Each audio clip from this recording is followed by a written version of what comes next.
오늘 오직으로 증인되는 산돌예비교회 이 말씀을 나눌 때에 큰 응답을 누리시기를 축복드립니다. 서로 앞뒤로 이렇게 보시면서 인사를 하도록 하겠습니다. 그리스도는 완전하고 충분하고 모든 것입니다.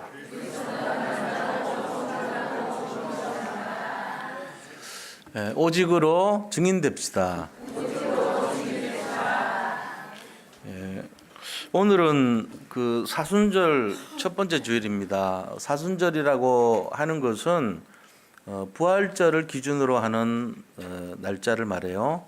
순자라는 것이 우리가 이제 늘 쓰는 말입니다. 사실은 상순, 중순, 하순 이럴 때 많이 쓰죠. 그래서 이 순이란 뜻은 10자리를 나타내는 단위예요.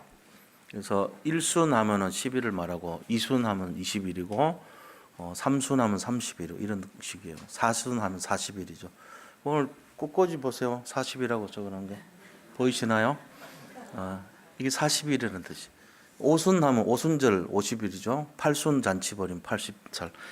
자, 그럼 무슨 40일입니까? 부활절 되기 전 40일 이런 말이에요. 부활절 앞서서 6주 전을 사순절이라 그렇게 말합니다. 주로 이제 부활절 되기 전에 고난 주간이 있죠. 예수님이 십자가에서 달리면서 고통당하신 주간이 있으니까 사순절부터 주로 뭘 하냐면은 육식을 금지하고 고난의 어려움에 동참하면서 금식을 하고 또 애도하면서 슬퍼하는 그런 기간을 많이 가져요. 일반 개신교에서. 근데 이제 저는 새로운 좀 개혁적인 내용을 말씀을 드리고 싶어요. 우리가 예수님의 고난에 동참하는 의미를 가지는 것도 중요하지만 부활의 의미를 더 강조하는 것이 더 중요하다. 그래서 예수님이 왜 이런 고난을 받으셨을까? 부활에 앞서서 왜 이런 어려움을 겪었을까 생각하면은 사람 살리기 위해서 한 거 아닙니까? 그래서 우리가 이 사순절부터 오늘 첫날이니까 첫 주간이니까 사순절부터 시작해서 금식할 것이 아니라 더 많이 드시고 씩씩하게 복음 전해야 됩니다. 사순절 기간의 진짜 의미는 복음을 전하는 그런 기간이 되어야 돼요. 그래서 예수님이 왜 그런 일을 하셨을까를 생각하고 결국 사람 살리기 위해서 우리의 죄를 대속하신 거 아닙니까? 복음 전하기 위해서 이 땅에 그리스도를 전하기 위해서 예수님이 고난을 당하신 거지 고난을 당하시기 위해서 예수님이 오신 것은 아닙니다. 고난의 이유는 생명을 주기 위해서 오신 거예요. 영원한 생명을 주시기 위해서 이 땅에 오셨고 그 예수님이 바로 성경의 핵심적인 내용이 되는 것입니다. 그러니까 우리가 본질을 놓치고 그 하셨던 형식과 내용만 치우치면 다 이렇게 이상하게 돼버려요. 그래서 어떤 러시아에 그런 일이 있어요. 왕궁이 있는데 그 왕궁 터에 공주의 성이 있었어요. 그 여자니까 이제 보호를 하기 위해서 왕의 특명으로 그 사방을 보초들이 지켰던 거예요. 그래서 그 전통이 100년 이상 내려왔어요. 공주를 보호하기 위해서. 그런데 어느 날 화재가 나서 그 공주 있던 방이 소실이 됐습니다. 그런데 여전히 그 터는 없어졌는데 병사들은 거기서 지키고 있어요. 그럼 세월이 지났는데 물어봤어요. 왜 여기 지키고 있지? 몰라. 그냥 지키라니까 지킨 거야. 옆에 있는 사람 또 할까 4명이 지키는데 너 왜 지킨지 아니? 모르겠는데? 그런 식이 됩니다. 형식만 남아있고 내용을 모르는. 전에도 제가 얘기했지만요. 우리 그 정명주 장로님 있잖아요. 정은주 목사님 동생이 러시아에 그때 한번 사업 무슨 내용이 있는가 싶어가지고 출장을 가셨어요. 그걸 보니까 이상한 걸 하더래요. 그래가지고 앞에 가는 사람은 땅을 계속 파고 있고요. 뒤에 따라가는 사람은 땅을 메꾸고 있더래.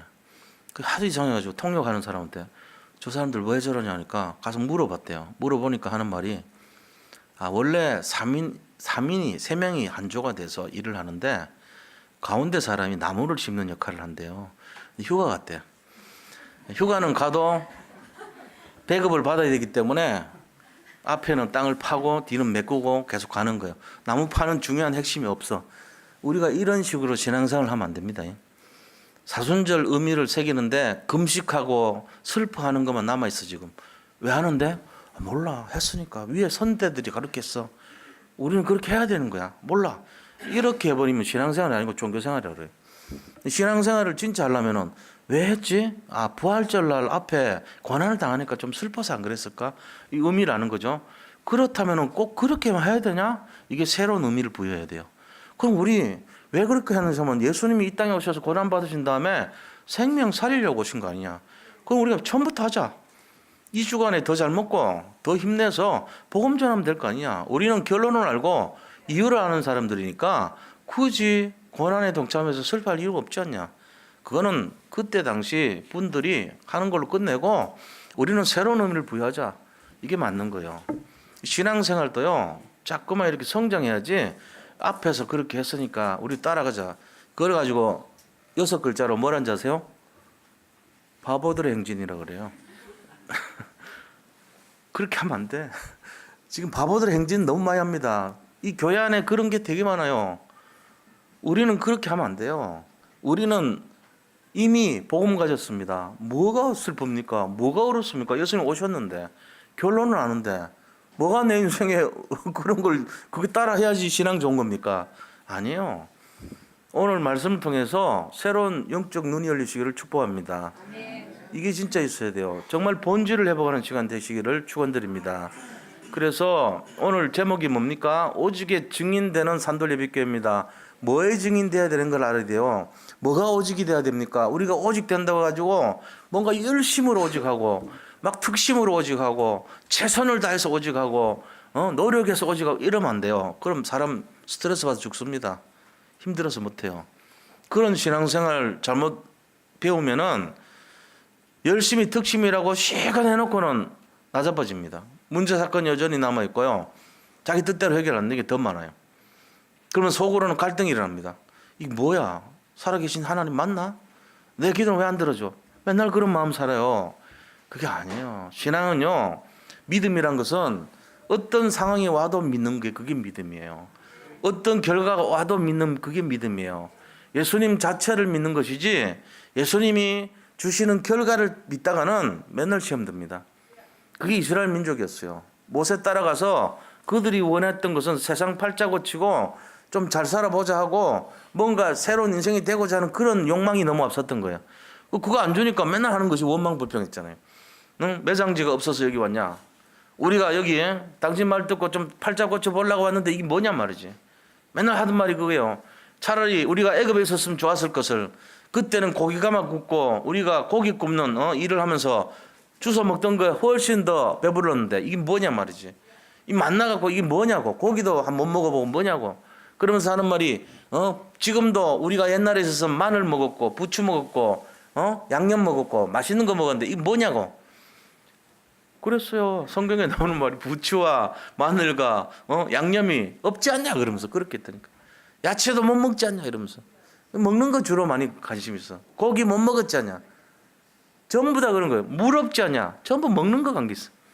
기초적인 거. 이거 없다고 막 돌을 들어가지고 죽이려고 그래요. 모세를 원망하고. 이게 이제 그들의 영적 상태니까 못 들어갔습니다. 현실 바라봤잖아요. 믿음 본 게 아니고. 지난주 말씀처럼 보면은 현실로 잡혀 있는 거예요. 그게 아니라니까요. 우리가 이 본질을 잘 알아야 돼요. 그래서 이 오직이 되는데 뭐에 오직돼야 되냐? 성공에 오직되고 물질에 오직되고 나에게 오직돼 버리면 실패합니다. 그거 아니에요. 뭐에 오직돼야 됩니까? 복음에 오직돼야 됩니다. 그리스도가 오직돼야 돼요. 여기에 증인이 돼야 된다는 거예요. 오늘 이 말씀이요. 우리 인생에 진짜 답이 되고 해답이 돼야 됩니다. 이걸 놓치고 다른 거 바라보면은 사순절 의미를 잘못 해석해서 물론 뭐 경건하고 금식하면 좋죠. 의미를 생각하면은 그렇게 하면 괜찮지요. 복음의 의미를 누리려고 하는 거니까. 근데 그게 마치 정답인 것처럼 생각하면 안 돼요. 저는 이렇게 보면서 기독교에서 하는 그 문화 있잖아요. 우리가 이 부활절날 계란 주잖아요. 그것도 틀린 거예요. 왜 이거 계란 먹지? 몰라. 내 앞에서 그걸 먹었으니까. 내가 어릴 때 먹었으니까. 지금도 계란 주는 거를 꼭 먹어야 되는 거 아니야? 이러고 있단 말이야. 그 이제 원조를 따져보니까 옛날에 여기 왕궁터에 공주가 있었는데 불이 타서 이 궁이 없어졌어. 원조를 따져서 그럼 우리가 지금 지킬 필요가 없네? 이렇게 돼야 되는데 계란 먹던 거 계속 먹으니까 뭔지도 모르고 먹어요. 뭐 먹을 수도 있지요. 근데 그게 뭐냐면은 저 이방 신인 이스터라는 자체가 부활 뭡니까 그게 이스터 그 자체가 부활절 아닙니까? 그죠? 근데 이스터라는 어원이 에스타르라는 신의 이름에서 왔어요. 에스타르 여신입니다. 무슨 여신입니까? 이방 여신이요. 다산의 신. 그 다음에 모든 걸 축복을 주는 그런 신을 상징해요. 에스타르. 자, 그러면 에스타르 섬길 때 뭘 바쳤냐? 계란을 많이 삶아가지고 앞에 제단에다가 바쳤던 제물입니다. 계란이. 부활절이 아니고 에스타르 신을 경배하던 것이 쭉 내려온 거예요. 이게.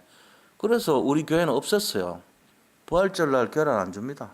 몇 년 전부터 안 줬죠. 그래서 주지 마라 그랬어요. 그런 거 하는 거 아니다. 왜? 이유를 아니까 필요가 없는 거예요. 내용을 알고 해야죠. 그 옛날 보면요. 본질을 모르니까 열심과 특심과 노력과 최선을 다해서 하는데 이상한 거 한 거 있죠. 의정부 가야 되는데 인천 가는 쪽으로 최선을 다해서 빨리 가고 서둘러서 아침부터 가고 전철을 타면 어떻게 돼요? 반대로 가는 거잖아요. 열심과 특심과 노력해도 잘못된 걸로 하면 안 돼요. 본질을 알아야 돼요. 진짜가 뭔지를 알아야 돼요. 그러면은 그런 거를 제대로 알고 우리가 따라가야 되는 거예요.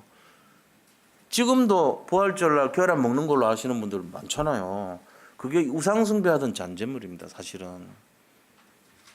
근데 이제 먹을 수도 있죠. 영양에 도움이 되잖아요. 하루에 2개 먹으면 건강은 책임진다는 말도 있는데 먹어서 나쁜 건 없죠. 그냥 음식으로 먹으면 돼요. 근데 그 의미를 보면 그게 아니에요. 본질이. 틀린 거란 말이에요. 그런 내용들이 많습니다, 사실. 이 교회 안에. 크리스마스 트리도 비슷해요, 그런 게. 그런 것들이 자꾸 이제 이상한 것으로 자꾸 막 꼭 해야 된다 이런 식으로 하면 내가 별 의미가 없어요, 그게. 그래서 설치하지 말자 그랬어요. 우리가 자꾸 외식하는 쪽으로 외형적인 거 뭔가 보이는 것 쪽으로 이러면요. 그것만큼 전시 효과적이고 눈에 보이는 것 쪽이고 이렇게 거짓된 게 없어요. 그런 식으로 하면 안 돼요. 진짜 믿음이란 것은 보이지 않은 걸 믿어야 돼요. 여기 십자가 딱 걸어놓고 예수 형상 걸어놓은 거, 십자가 걸어놓고 예수 형상 걸어놓은 거, 그거 봐야지 믿습니까? 안 보는 게 훨씬 나아요, 사실은.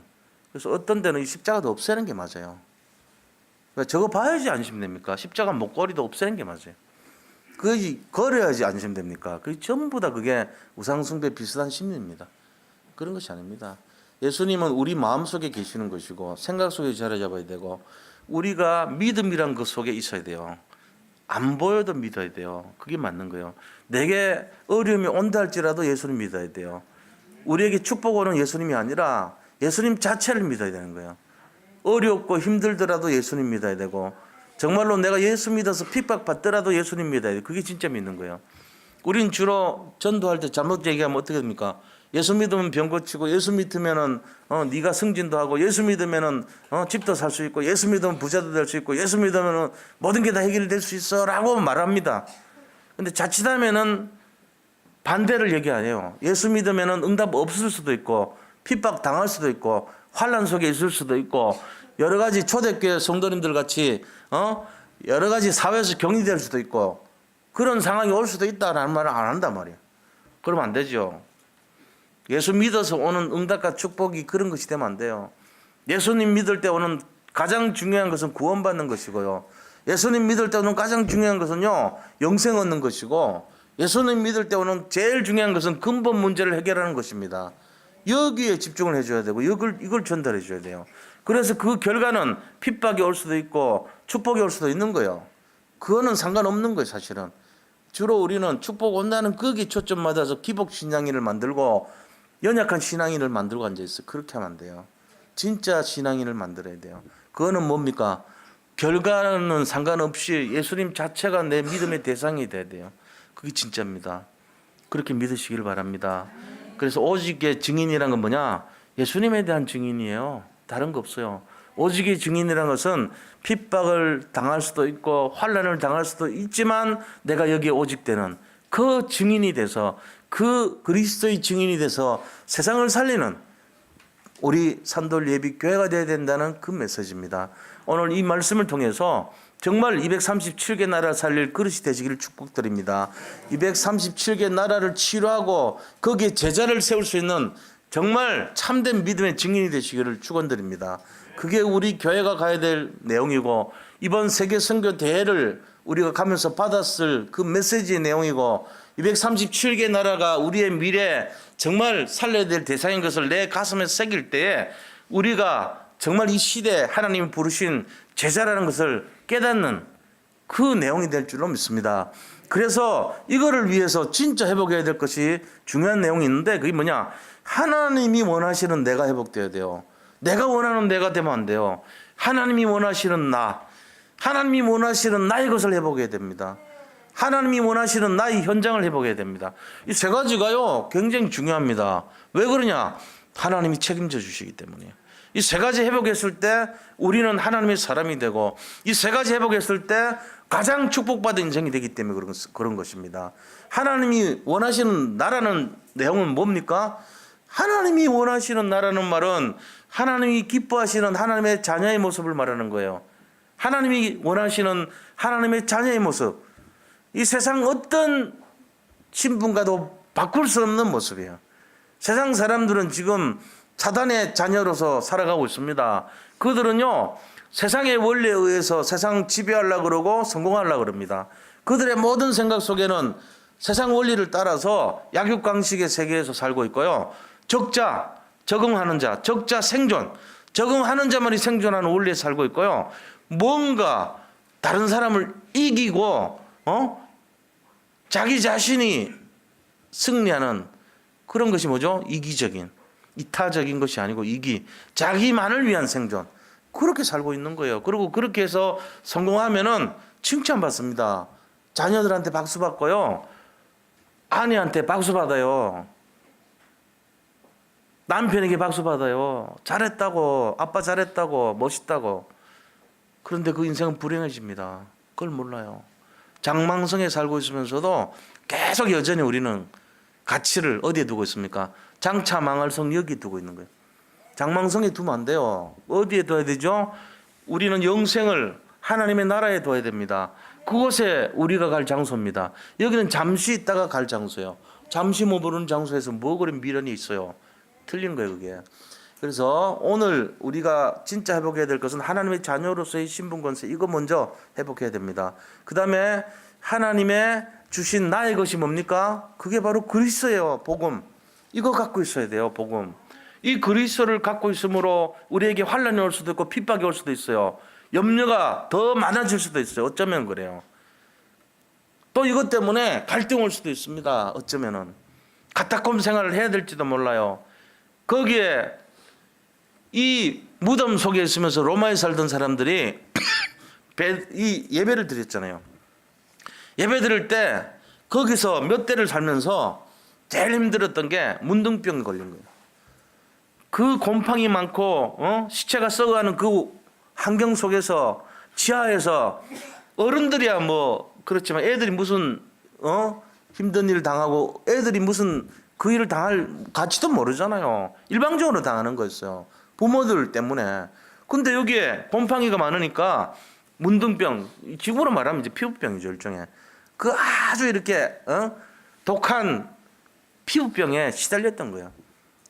그 문둥병에 시달리면서 그게 몇 대로 가냐? 4대까지 그런 일을 겪었어요. 그럼에도 불구하고 그들은 그 속에서 예배를 드렸던 거예요. 못 먹었어요. 진짜 엄청나게 시달리고 핍박당하고 어렵죠. 결국은 어떻게 됐습니까? 가장 큰 축복의 증인이 됐습니다. 우리가 알지 못하는 비밀 속에 살았던 거예요.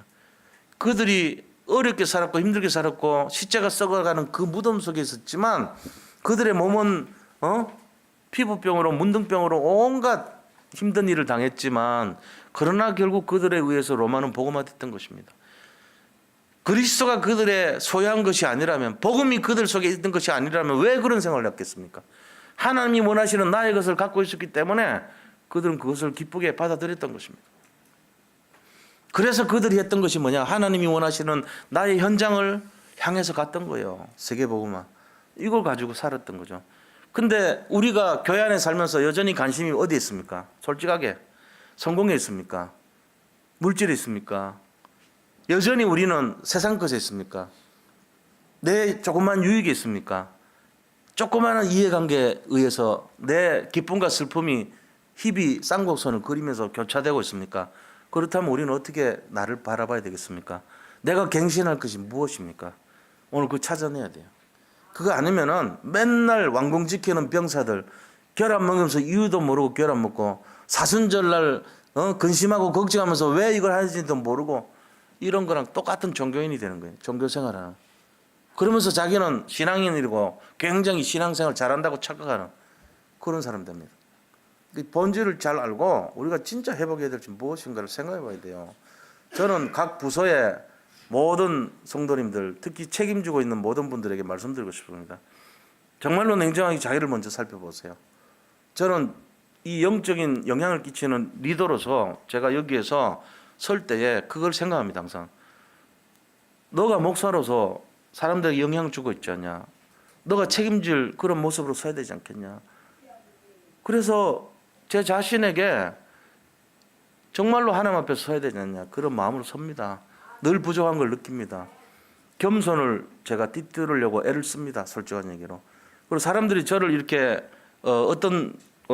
정말 제가 감히 받아들일 수 없을 정도로 그렇게 생각하고 좋게 본다면은 저는 부끄럽기 짝이 없어서 감당을 하지 못할 정도로 그런 마음 들 때가 많아요. 사실은. 하나님 앞에서 우리가 여기 계신 성도님들이 오늘 우리가 진짜 바라봐야 될 것이 무엇인지를 찾는 시간 됐으면 좋겠어요. 그거 회복해야 돼요. 그래야지 달라지죠.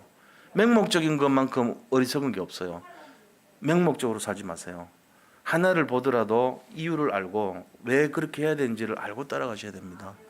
그래야 변화가 일어나요. 그래서 제가 늘 말씀드리는 내용을 다시 한번 하도록 하겠습니다.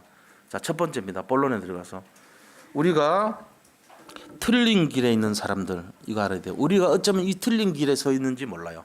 내가 지금 서 있는 길, 내가 가는 길이 틀린 길일 수도 있다는 거예요. 나는 제대로 한다고 생각했는데 복음 아닌 거에 잡혀있을 수 있어요. 그게 뭐냐? 첫 번째입니다. 이거 중요한 내용이요. 열심 강조하지 마시기 바랍니다. 열심히 하면 안 돼요. 열심히 하면 죽습니다. 노력하지 마세요. 열심으로 하지 마세요. 노력하지 마세요. 이거 두 가지요. 어떤 기도에서도 나오면 안 돼요. 열심으로 하게 해달라는 말 하지 마세요. 그거 지가 하는 거예요. 자기가 하면 실패합니다. 반드시 실패합니다. 열심히 하지 마십시오. 특심하지 마세요. 노력하지 마세요. 정말이에요. 교회를 대충 합니까? 그 말이 아닙니다. 하나님 힘으로 하시기 바랍니다. 자기 힘으로 하지 마시라는 얘기예요. 우리의 능력과 우리의 노력과 우리의 강조가 나를 강화시키는 쪽으로 가고 내 명예가 올라가고 내 이름이 칭찬받고 내가 뭔가 앞서거들랑 틀렸다 생각하시면 맞습니다. 그거 아닙니다. 잘못된 겁니다. 열심히 앞선 겁니다. 그래 아주 잘 되지 않아요. 눌려요. 왜? 부끄러운 인생이니까. 대부분 부끄럽잖아요. 솔직한 얘기로. 우리가 뭐 칭찬받을 자격이 있습니까? 부끄러운 인생 아닙니까? 뭐 그리 잘했습니까? 우리가 뭐 대단하게 잘한 거 없거든요. 그러니까 눌리게 돼 있어요. 칭찬받을 생각을 하지 마시고 칭찬받을 자리에 들어가지 마세요. 열심히 특심하면 칭찬받거든요. 그래 하면 안 돼요. 믿음을 가지셔야 합니다. 이게 틀린 길이거든요. 그 다음에 선행하지 마세요. 남들 구제하지 마세요. 이것도 이상한 말이죠. 제가 지금 말한 말이. 네 가지가 다 이상한 말입니까? 하면 되죠. 뭐, 그 일부러 하는 건 아닌데, 굳이 하지 말라는 건 또 뭡니까? 왜 그러냐? 그 정도로 선행이라 생각하는 순간 틀린 거예요. 선행이라 생각하지 말고 그냥 하세요. 그게 선행이라고 보일지라도 나는 선행이라 생각하지 마세요. 그게 구제라고 보일지라도 나는 구제라 생각하면 안 돼요. 이미 선행과 구제와 열심과 노력이라 생각하는 순간 틀린 단계에 올라가 있어요. 뭐가 틀립니까? 자기가 하는 거예요. 지금 내가 열심히 했는데 내가 특심으로 했는데 내가 노력했는데 내가 선행을 베풀었는데 내가 구제를 했는데 이게 뭐람? 하나님 뭐예요? 살아계신 거 맞아요? 벌써 틀린 겁니다. 그냥 편안하게 하는 게 이 네 가지가 되면 좋아요. 나는 아무 생각 없이 하는데 이 네 가지가 되면 그게 맞는 거예요. 그래 되시기 바랍니다. 그래 되시길 축복합니다. 열심으로 특심으로 노력으로 구제로 선행으로 하더라도 나는 모르게 내 힘이 안 들어가게 하세요. 그 단계 되면은 그 사람 진짜 되는 거예요. 그 정도 되면요 그 사람 대단한 거 돼요. 칭찬 받으려고 하지 마세요. 칭찬이 독이 됩니다. 잘못하면 자기를 얽어매는 독약이 될 수 있어요. 자기를 짓누르는 무거운 부담이 될 수 있어요. 칭찬 받으려고 애쓰지 마시고 칭찬 받으려고 그 자리에 들어가지 마세요. 이 틀린 길이에요. 그럼 어떻게 되는데요? 칭찬 받는다고 생각하지 않는데 칭찬이 오는 거야 어쩔 수 없잖아요. 우리가 그 자리에 가야 돼요. 근데 대부분 뭐라 그러면 실망합니다. 내가 이렇게 했는데 왜 내가 이 정도인데 왜 칭찬 안 해주지? 아 뭐야? 내가 이렇게 열심히 했는데 왜 이 돌아오는 게 뭐야? 이래 생각합니다. 누가 제일 많이 그럴까요? 저예요.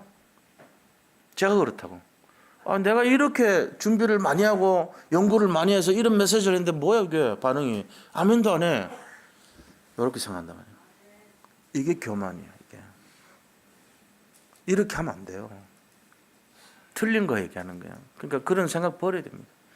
제가 우리 이전도사님 사실 참 마음속으로 이렇게 좋아하고 그럽니다. 근데 본부에 사는 사람들 나중에 잘 봐야 돼요. 왜냐? 그 초심을 잃어버리는 순간요 징그럽게 성장합니다. 좋아했던 사람들이 변질되기 시작하는데 아주 징그러워요. 몸이 뚱뚱하고 못생긴 게 징그러운 게 아니고 이상하게 징그러운 사람으로 변화될 수 있어요.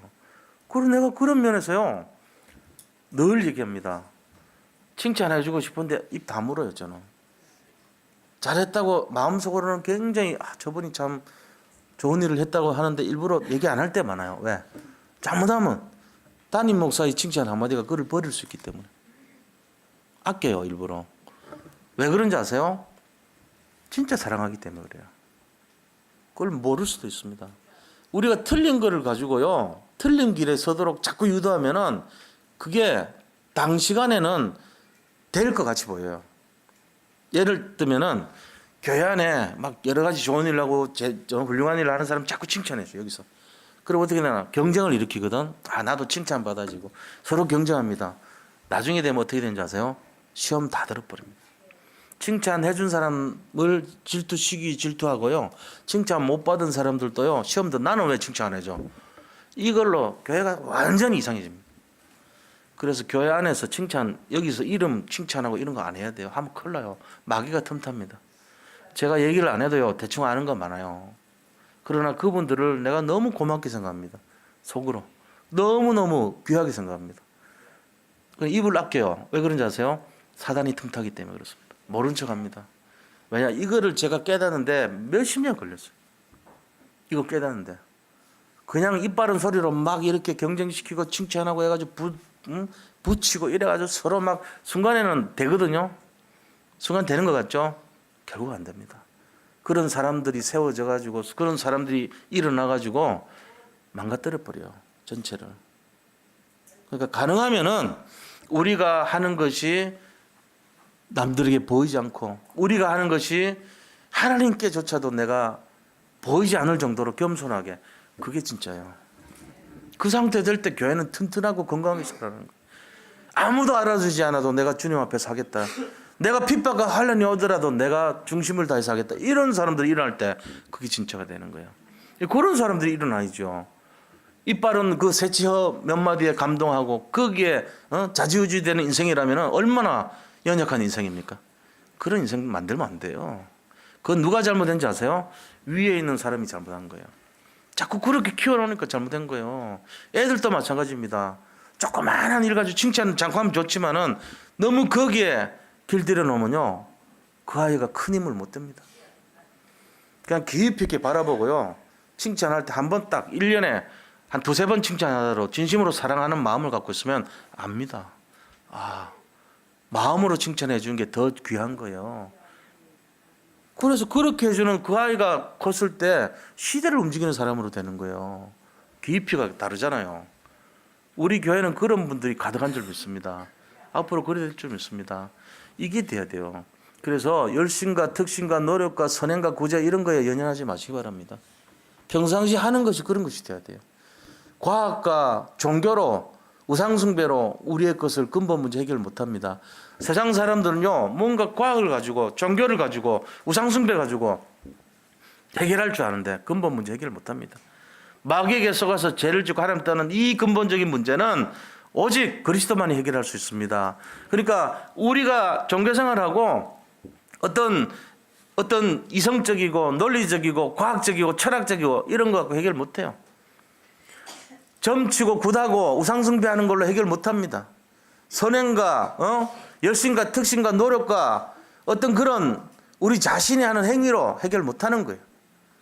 이게 틀린 길이에요. 여기서 빠져나오는 한 해가 되시기를 축복드립니다. 진짜 그래야 됩니다. 제가 그래서요, 예수 믿고 신앙생활 하는데 여기 예수님이 계시고 이쪽에는 응답과 있고 축복이 있다면 우리는 여기를 바라본단 말이에요. 이거 버려요. 바라보지 마세요. 여기를 바라봐야 돼. 예수님 자체를 믿으세요. 근데 놀라운 사실은 예수님을 믿는데 이상하게 여기 끈이 달려있어. 끈이 보니까 연결되어 있는데 이쪽으로 다 연결되어 있어. 예수님 믿고 가는데 여기 이렇게 다 따라와. 응답이 오고 축복이 오고 핍박도 겸하여 오고 다 온다니까요. 당세에 백배의 축복을 받으리라. 그러나 핍박도 겸하오리라 그랬어요. 예수 믿는다고 모든 게 해결되는 거 아닙니다. 내 뜻에 맞지 않는 것도 와요. 당연한 거예요. 그게 성경 기록돼 있어요. 우리는 어디에 집중해야 되냐? 예수님만으로, 예수님 오직으로 여기에 집중해야 될 줄 믿습니다. 틀린 길에서 기뻐하지 마시고요, 참된 답을 찾아야 됩니다. 자, 그래서 두 번째입니다. 두 번째, 유일한 길입니다. 틀린 길이 아니고 유일한 길. 그게 뭐죠? 그리스도예요. 유일한 길인 그리스도에 집중하는 우리 인생이 되시고 그리스도에 집중해서 응답받는 우리 인생 되시기를 축원드립니다. 이거 해야 돼요. 그래서 이 성경 66권을 보면요, 핵심이 뭐냐? 오직 그리스도입니다. 오직 그리스도. 이게 66권 성경의 핵심이에요. 요한복음 5장 39절 보면 뭐라고 돼 있죠? 예수님 집중하신 말씀입니다. 너희가 성경에서 영생을 얻을 줄 알고 성경을 생각하거니와, 요즘 성경 그래요. 옛날은 상고하거니와, 고찰한다 이거죠. 성경을 생각하거니와 이는 내게 대하여서 증언하는 것이니라 그랬어요. 예수님 집중하신 말씀이 성경 66권 전체가 내게 대하여 증언하는 책이더라고. 그렇게 말씀하신 거예요. 요한복음 5장 39절. 성경이 내게 대해서 기록했대요. 그러면 신약은 맞죠? 예수님 오셨으니까. 구약은요? 구약은 예수님 기록했습니까? 구약을 보니까요, 그 다음에 나와. 요한복음 5장 46절. 너희가 모세를 믿었더라면 나를 믿었으리니 이는 모세가 내게 대하여 기록했습니다. 모세도 나를 기록했대요. 모세가 예수님을 기록했대요. 어디 증거가 어디 있습니까? 구약의 증거, 창세기 3장 15절. 뱀한테 저주하면서 하는 말이, 너는 여자와 원수가 되게 하고 너희 후손은 여자의 후손과 원수가 되게 하려니 그는 너희 머리를 상하게 할 것이고 할 것이니라 하시고 너는 그의 발꿈치를 상하게 할 것이니라 하시고, 이렇게 되어 있어요. 발꿈치 상한 사건이 뭐죠? 뱀이 예수님 발꿈치를 어떻게 상했죠? 십자가에 매달아 버렸어요. 3일 만에 부활하신 줄 모르고 너무 좋아서 했는데 3일 만에 부활하셨어요. 뱀은 머리를 상하게 했대요. 머리를 깨뜨렸어요. 머리가 깨져버렸다고. 뱀 제일 약한 데가 머리인데 너는 머리를 상하게 할 것이고. 이게 원시복음입니다. 예수님이 그리스도로 오셔가지고 네 머리 상하게 할 것이야. 너는 발악을 하고 발꿈치 상했지만 부활하셔, 이 말이지요. 출애굽기 3장 18절. 바로한테 모세가 하는 얘기입니다. 우리 모든 민족이 희생제사를 드리러 가야 되겠사오니 3일 길을 열어주소서. 광야에 갈 3일 길을 열어주소서. 그 희생제사, 그게 바로 그리스도를 나타내요. 출애굽기 12장 22절에 6월절 어린 양의 피가 나옵니다. 이 피는 바로 그리스도를 나타냅니다. 모세가 다 기록해놨잖아요. 그리스도.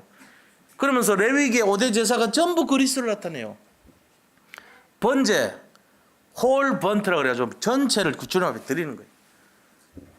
소제, 거기에 밀가루를 가지고 드리면서, 그 다음에 화목제, 하나님하고 인간을 화목시키는 제물로 오셨어요. 속죄제, 속건제 전부 예수님을 나타내요. 죄를 사해 주신 예수님. 그러고는 뭐합니까? 이 민수기에 보니까 민수기에 예수님에 대해서 나온 얘기가 있습니다. 민수기 21장 8절 9절에 보니까 너희가 광야에서 뱀에게 물렸는데 이 불뱀을 하늘에 높이 달아라. 그래서 모세가 그 불뱀을 놋뱀으로 만들어서 높이 달았더니 그것을 쳐다보는 자마다 다 낫더라. 그렇게 됐습니다. 이 놋뱀, 불뱀은 바로 그리스도를 나타낸 것입니다. 느구스단이라 그랬죠. 그래서 요즘도 히포크라테스 선서 보면요, 의사들이 이 졸업하거나 할 때 선서하잖아요. 의사 교시 패스하고 나면은 그 앞에서 나중에 의사 자격 줄 때 선서하잖아요. 이 히포크라테스 선서라 그러죠. 거기 보면은 우리 어릴 때 집에 의학 백과사전이 있는데 거기 이렇게 그림이 하나 있더라고. 지팡이가 하나 있고 뱀이 이렇게 양쪽으로 이렇게 둘러가지고 해놨어요. 그게 히포크라테스 선서에 나오는 불뱀 아닙니까? 그게 바로. 그걸 쳐다보는 사람마다 다 낫더라. 낫게 하는 표지예요.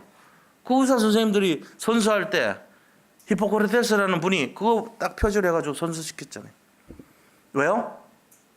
그 선서하면서 이 양식이 면허에 거기 들어있잖아요. 낫는다는 표시 아닙니까? 이걸 쳐다보면 낫더라. 거기서 나온 거 아닙니까? 민수기 21장 8절 9절이에요. 이게 바로.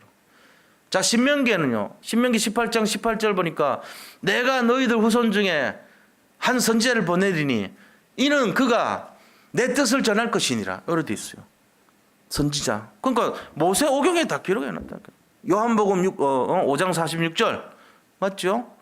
그 다음에 요한복음 3장 16절. 하나님이 세상을 이처럼 사랑하사 독생자를 주셨으니 이는 그를 믿는 자마다 멸망치 않고 영생을 얻게 하려 하심이니라. 사도행전 16장 31절. 주 예수를 믿으라. 그리하면 너와 내 집이 구원을 받으리라. 이게 전부 다 예수 믿으면 끝난다는 얘기잖아요. 요한복음 20장 31절에는 뭐라고 되어 있습니까? 이것을 성경에 기록하면, 이것을 기록하면 예수가 하나님의 아들 그리스도심을 너희가 믿게 하려 함이라.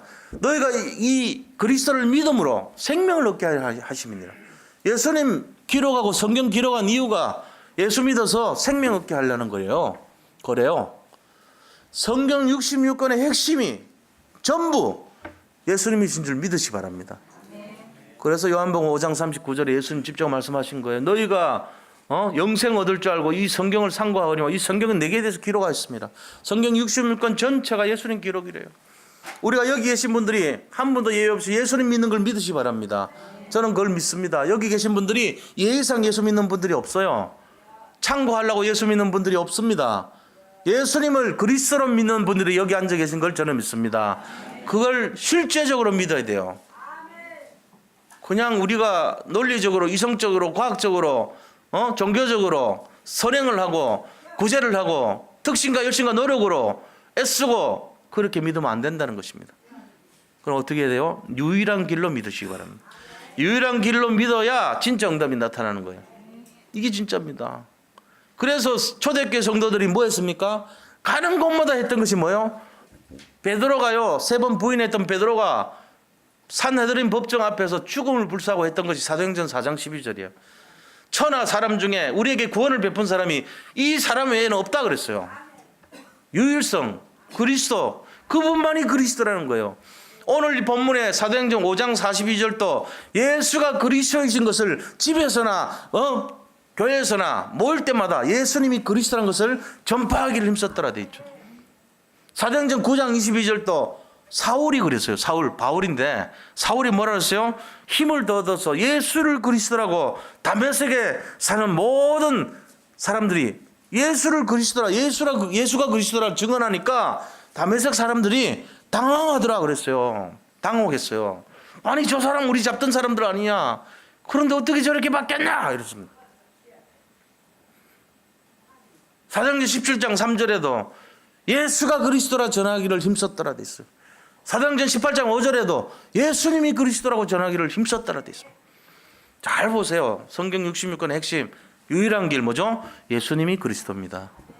우리가 그걸 믿고 있습니다. 딴 거 믿는 거 아니에요. 이 예수님이 그리스도로 오셔서 하나님 떠난 사람 만나게 하시고 죄를 해결하시고 마귀의 머리를 깨뜨리신 줄 믿으시기 바랍니다. 이게 성경의 핵심이에요. 다른 거 군소리 잡소리 할 필요 없어요. 이게 진짜란 말이에요. 여기 계신 모든 분들이 이 사실에 집중하시기를 축복드립니다. 이거 말고 다른 신앙생활 아닌 종교적인 생활, 예수님이 그리스도라는 거에 관심 없는 생활 아무 의미 없습니다.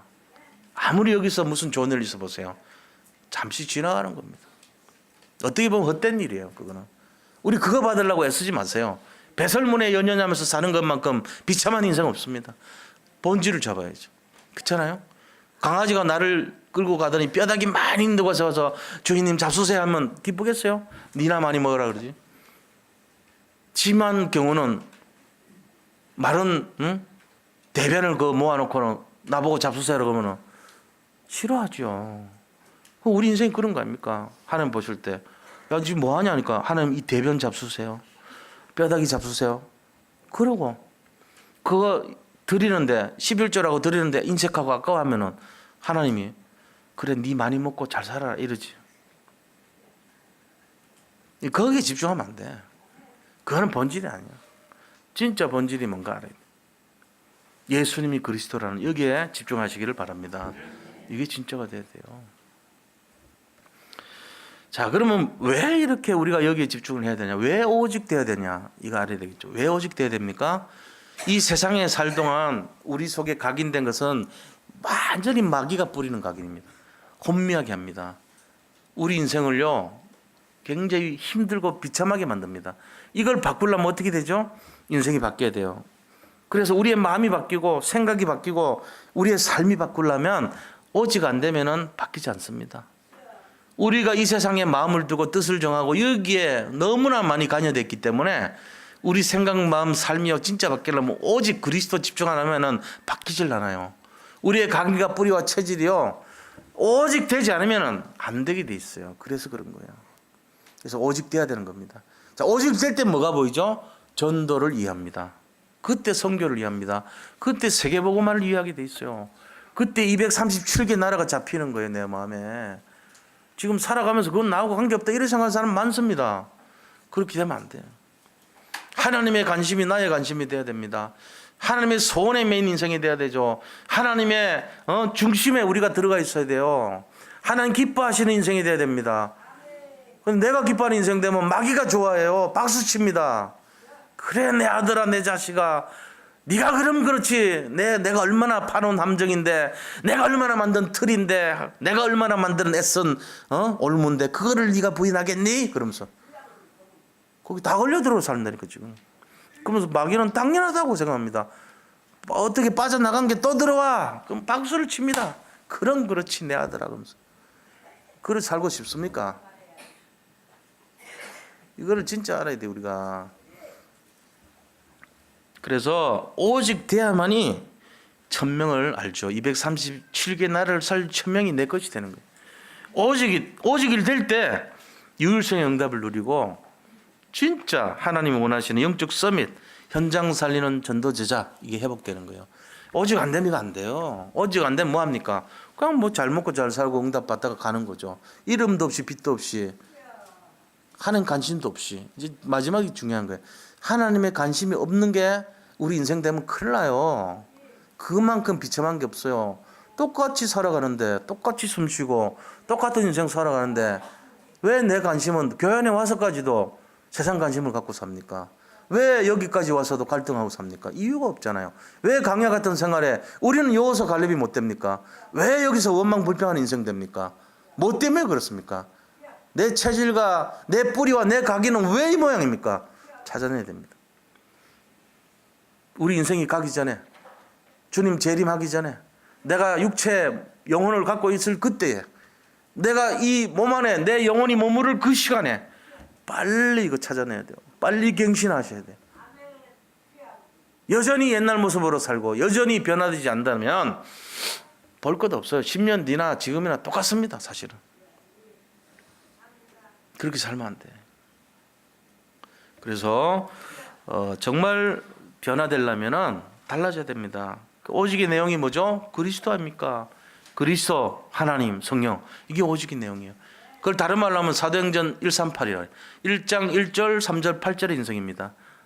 사도행전 1장 1절 1장 3절 1장 8절 그리스도, 하나님 나라, 성령 충만. 이 내용이 우리 인생이 돼야 돼요. 그래서 138 인생. 138이 내 인생의 오직이 돼야 돼요. 오직이 138이 되면 그 인생은 최고의 인생이 됩니다. 여기에 승부를 걸어야 됩니다. 여기에 올인을 해야 됩니다. 진짜로. 그래서 이 내용이 우리 원단부터 지금까지 우리 교회에서 흐른 이 말씀의 흐름의 결론이 되는 거예요. 오직이 되자. 뭐에 오직됩니까? 138에 오직되자. 내가 인생을 여기 걸자. 다른 거 칭찬받으려 애쓰지 말고 교회 안에 어떤 무슨 유명해지려고 그러지 말고 자리 높아지려고 그러지 말고 이거 승부 걸어야 돼요. 138. 그래 138이 내 것이 되고 138이 내 각인이 되고 138이 후대들의 각인이 되게 하자. 여기에 중심을 들이시기를 축복합니다. 결론을 말씀드리고 말씀 매듭합니다. 결론 뭐냐? 사탄은 구원받은 성도를 속이려고 합니다. 틀린 길에 서도록 자꾸만 혼미케 만듭니다. 예수님께서 두 번째, 하나님은 우리를 살리는 유일한 길로 그리스도를 보내주셨습니다. 세 번째입니다. 그리스도가 왔지만 오직이 될 때 우리가 새로운 각인이 됩니다. 새로운 영적 서밋이 되는 것입니다. 오직이 될 때 그런 거예요. 그래서 오늘 이번 주 미션이 뭐냐? 하나님께서 나에게 주신 이 오직의 미션을 구체적으로 찾아야 돼요. 내가 해야 될 게 뭐겠냐? 세 가지. 하나님 원하시는 나, 하나님 원하시는 나의 것, 하나님 원하시는 나의 현장을 찾아보세요. 그렇게 해서 내가 지금 못하는 갱신, 내가 갱신해야 될 부분이 분명히 있을 겁니다. 내가 지금 뭐 하고 살고 있나 지금? 뭐를 지금 내가 기준으로 살고 있는가? 찾으셔야 돼요. 237개 나라가 나하고 관계없는 인생이라면 저주받은 인생이에요, 사실은. 237개와 렘넌트가 내 인생에 전혀 관계가 없다면 재앙이 임한 거예요, 그 인생은. 문제가 온 거예요. 사실은 그렇습니다. 잘 분별하셔야 됩니다. 그래서 갱신할 걸 찾아서 내가 그 일을 위해서 중심을 들이고 헌신을 하고 그 일의 방향을 정하고 뜻을 정하고 그게 다 우리가 해야 될 일입니다. 중지자분들이 딱 거기 관여해야 돼요. 후대들 하는데 이번에 보니까 어떤